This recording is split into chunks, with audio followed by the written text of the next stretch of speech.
God knows, anything up to maybe a ton or more. Here we have the Ltd bell, or an exact copy of it. It's a full-size copy.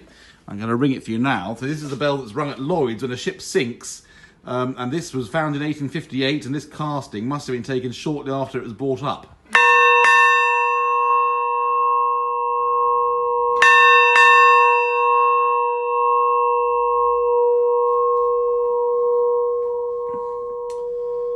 As you can see, quite an impressive ring. I'm going to silence it there.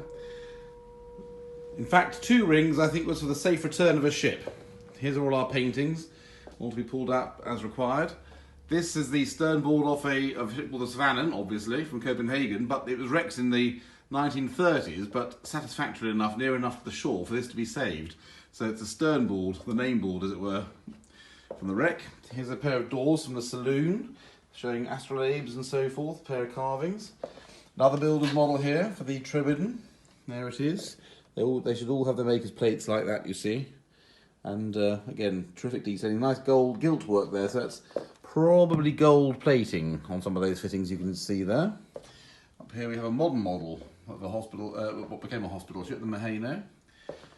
There's a model of the submarine X1, a rather bizarre submarine which was just too late for action in World War I and was broken up before World War II. But she carries a large gun and could do something like 20 knots. So a formidable weapon, but was banned by the Treaty of Washington.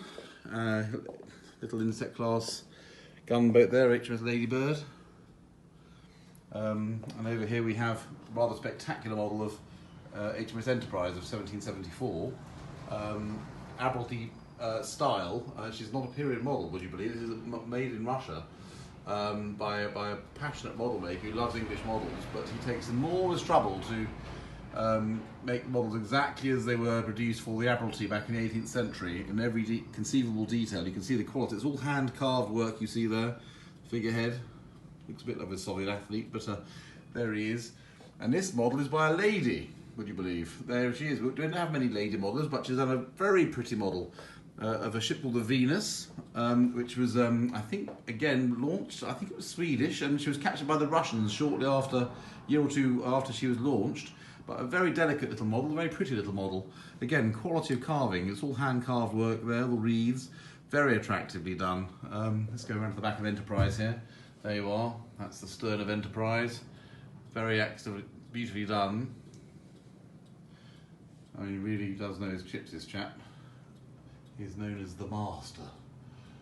And then down here we have a cabinet for curiosities, lots of little bits and bobs. There's a Titanic brochure there on the left for the first-class passengers.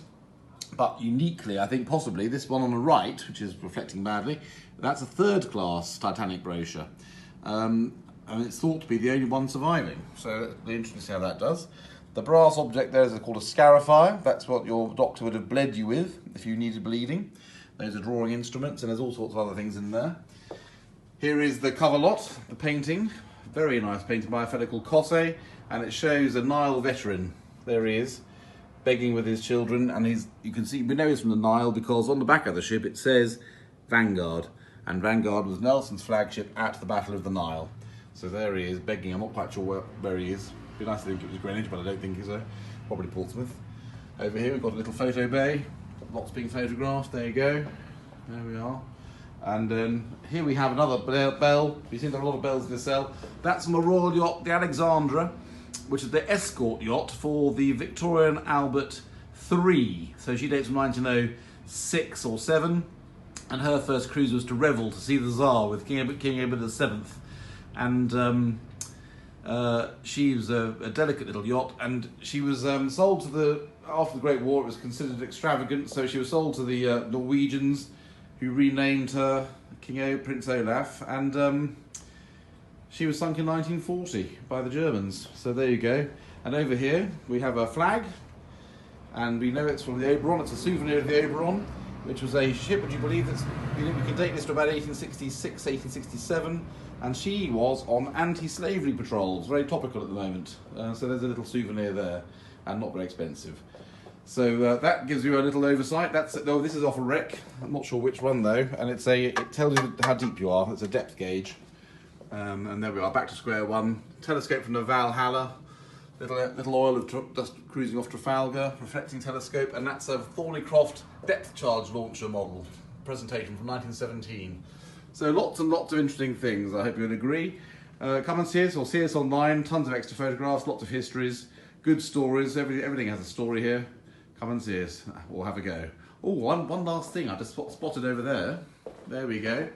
Up there, there's a board from the regatta, a Kent versus Sussex regatta from 1850, what was it, 8 or something.